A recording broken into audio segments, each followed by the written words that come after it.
Hi, in this talk I'll present a platform that may change the way we collaborate and develop cyber-physical systems and beyond.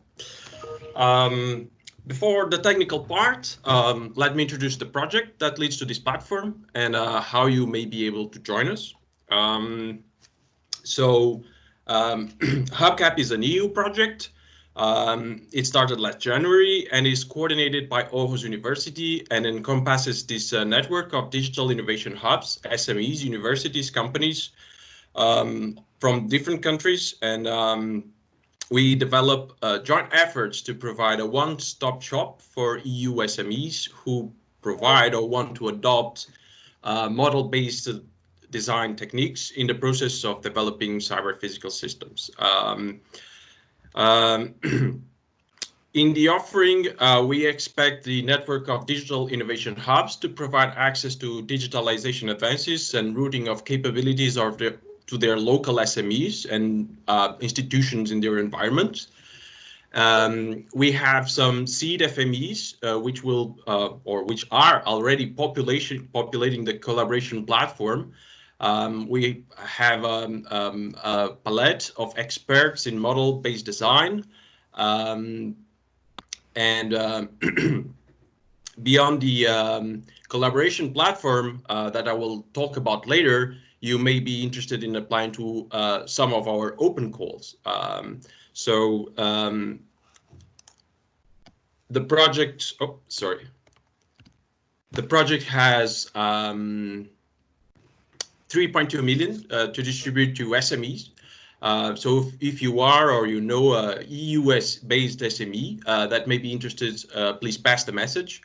Either if the interest is to provide tools or models to the platform, or if they want to adopt or try to incorporate model-based development in their processes. Back to the technical part of the talk about the collaboration platform. First, in fact, I just skipped a slide. So the outline is the first thing that I'll try to do is to motivate why we need such a new platform. Then I will talk about the platform itself and what's its main feature, that is the sandbox architecture. And I'll provide a couple of demos about it and conclude this talk.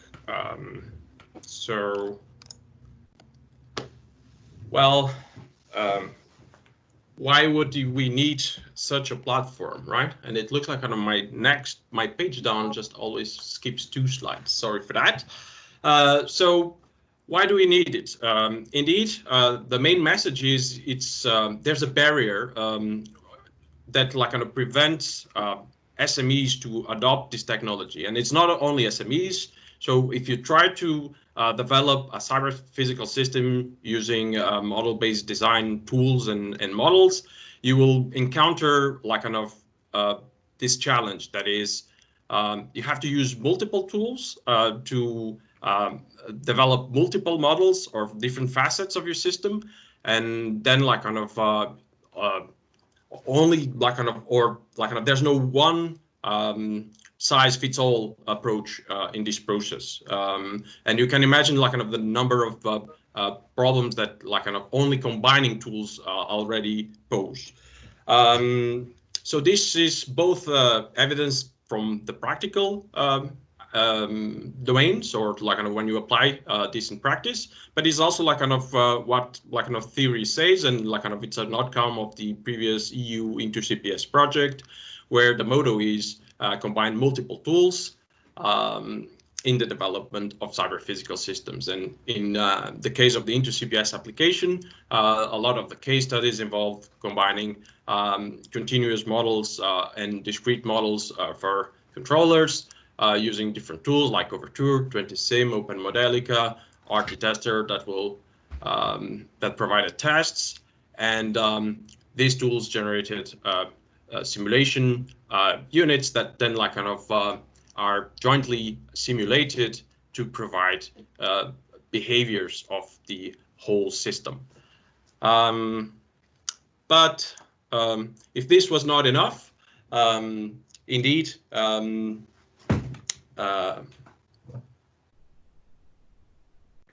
just slow down a little bit here.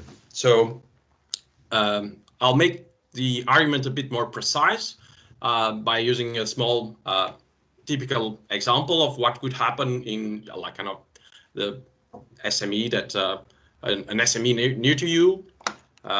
So an intern gets assigned to develop a cyber-physical model for a project with the local water utility company.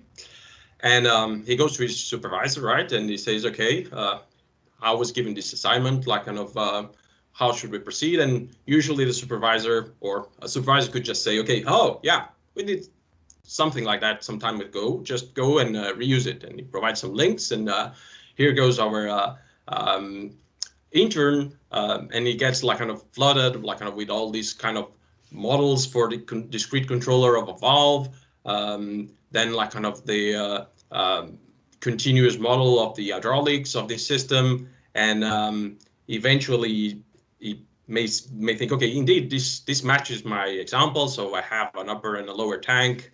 I don't have to on the upper part, but I probably can reuse this model, so I'll try to adapt it.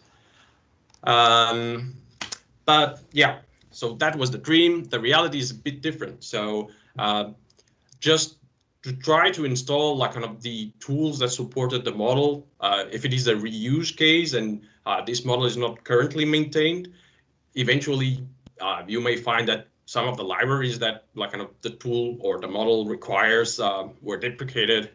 And this obviously prevents you to run it. Then like kind of there's even like kind of knowledge about how you run this model. So why is it like kind of I'm seeing the instructions and they say that like kind of something should happen in my screen, so the valve should open at this point and I'm not seeing it. There's then like kind of the next level of problems is, okay, how can I adapt the previous model to fit my new case? So you have to have another level of understanding to adapt a model or to particularize it or specialize it to your new case study or your new scenario. And then you may even find the usual issues about, well, this was a model produced at a different project with different partners. It was a collaboration. Who owns the different models? Do I need to pay a license? Can I just like kind of look at the model and make it run again like kind of without having to pay any license? And HUBCAP to the rescue, in fact. The main goal is to avoid all the above, and whatever you may have as well. If there's in the audience, if there's professionals that try to replicate or that been into the process that I just described, they will probably have a lot of gory details about how the process of reusing a model can be hampered. But basically, HUBCAP tries to simply address all the problems that was listed, or the ones that we can easily tame by just providing the models and the tools in a platform, and they are all packaged and ready to run in the HUBCAP sandbox. And in addition to that, we have the ecosystem. So basically this network of digital innovation hubs and experts and the partners that provide and know about the usage of the tools that can allow you to get to your development level faster.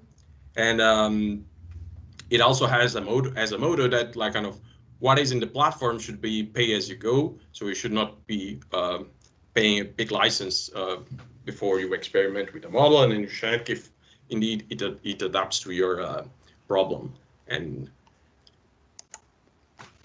well, at this point, I think I can just start showing what exists already. So this is online. It's the platform itself. Basically provides you a catalog of models and tools. So a registered user can just click on it and check what are the tools available. So we have INTO-CPS, Overture, Autofocus, Modelica, Okra, and XUP. and we expect to have much more. Then models that can be reused run in the tools that are in the tools catalog. So the 3-tank water tank, that is basically the Overture 20sim, Open Modelica, and other tools supported case study that came from the INTO-CPS app or INTO-CPS project, and several other models. All of these are just listed. It could be our intern would just grab those from the internet and try to install themselves. Where we go further and where the collaboration will be pushed forward or better enabled is the aspect of the sandbox that the platform will provide or provides. That is basically it just launches these boxes that I show in this diagram over here with the software boilerplate, so operating system dependencies for each tool to run a particular model. So basically, from the models tools catalogs, different users can bring to life their own sandbox, their own development environment, ready to use. And well, the pay-as-you-go part is still under development. But at least during the project, we can just use it as it is. So now I'll provide an example of launching 2 tools in this sandbox. So I'll just, yeah, so here we're just accessing the platform. There's this landing page, and I think at some point, yeah, you can select some operating systems, and you can create your own sandbox with your own tool just by launching that operating system and installing your tool on it. There's the tools catalog and the models. And now as an example, yeah, I had 2 sandboxes created a couple of days ago, and I'm adding 2 tools. And it's the INTO-CPS tool and the Overture tool and a tutorial that we use in the INTO-CPS application training sessions. So basically, this is a website, so portal. So it takes a while it prepares the whole environment, the VLANs, the network file system, the different virtual machines. But eventually, we will get to see the current aspect of a sandbox. So basically, so here's the INTO-CPS tool and the Overture tool now as 2 views of these environments where everything is ready for you to interact with the tools and the model that you specified.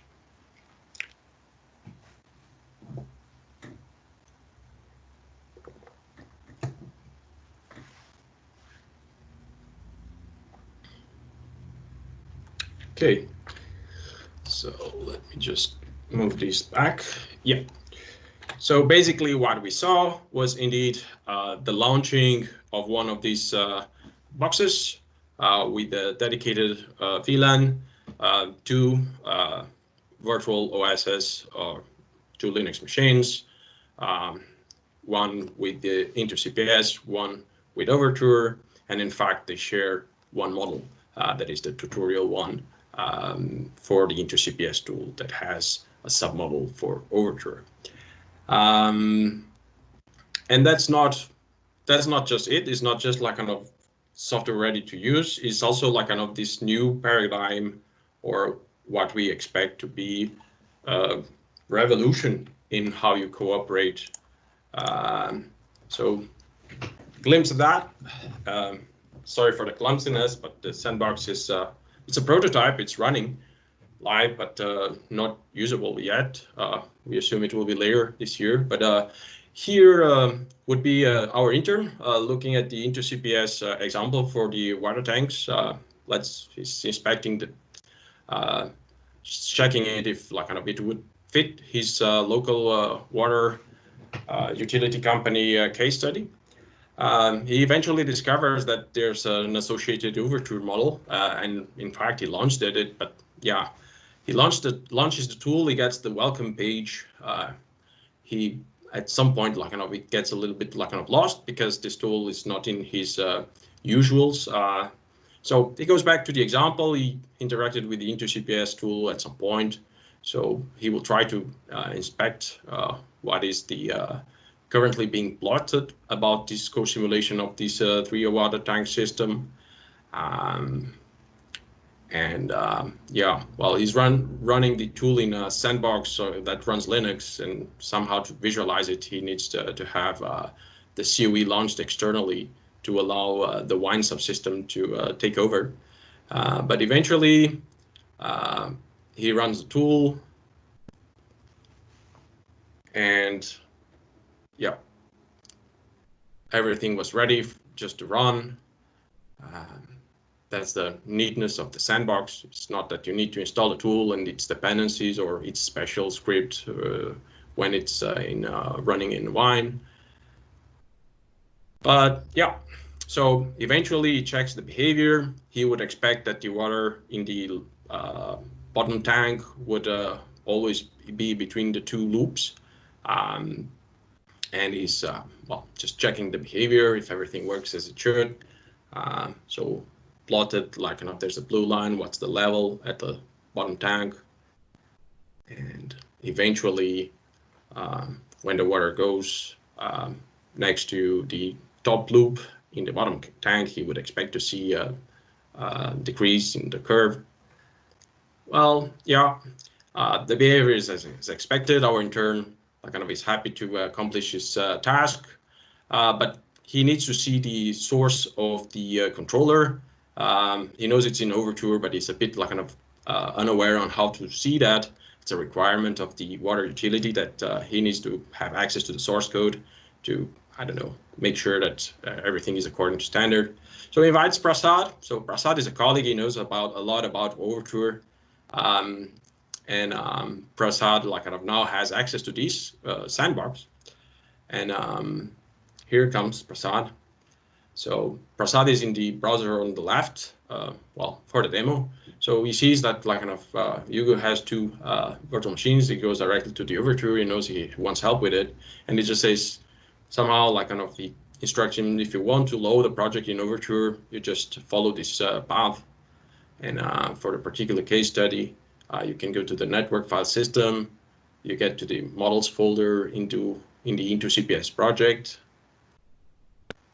And yeah, you grab the VDM model, you open this project, and yeah, off you go.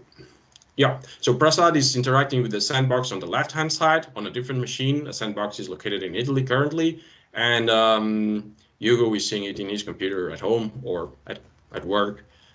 Corona various times he's at home, right? So he checks the model. In fact, there's a small glitch in that model, but it's not a big problem for the demo. Yeah, he's inspecting the source code. Indeed, it's according to the standard of the water utility code standards, or well, he re-exports the FMU. He just wants to make sure that wherever was being shown to him is indeed what this code, what he trusts from the code generated from Overture and the Overture compiler. And yeah, he can just drop it in the right place, in the FMU's folder. He replaces the previous one, and yeah, and now we can evaluate it again. So this was it, at least. Well, it's the demo that you can do, or I can do, sorry. But we foresee much more to come. So as a conclusion of this talk, I presented HUBCAP, the project itself. I hope that like kind of if you're not an SME but you know one, please pass the message. There's open calls for SMEs interested in providing or adopting models and tools in their processes. And I presented the platform itself that is currently under development, and it will be made available soon. Feel free to join us in via the website, Twitter, or LinkedIn accounts. Thank you to all the project members, in particular to Giuseppe and Pietro, that are like kind of making great efforts to make the prototype of the sandbox available. That we expect that will be running and revolutionizing the way you collaborate in development of cyber-physical systems and beyond after late this year. So thank you very much, and I'm open to your questions.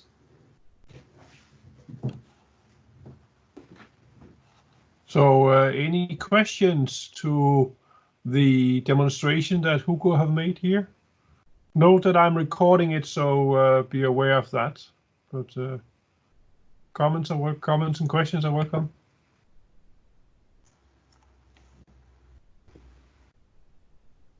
I see a question from Jose about hardware in the loop simulations. We have not yet considered that. I know that Virtual Vehicle, one of the partners, actually have been doing hardware in the loop kind of capabilities. But we have not moved there yet with respect to HUBCAP. Other questions, comments?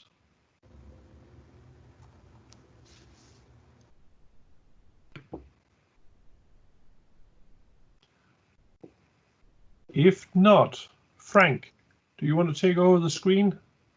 Yes.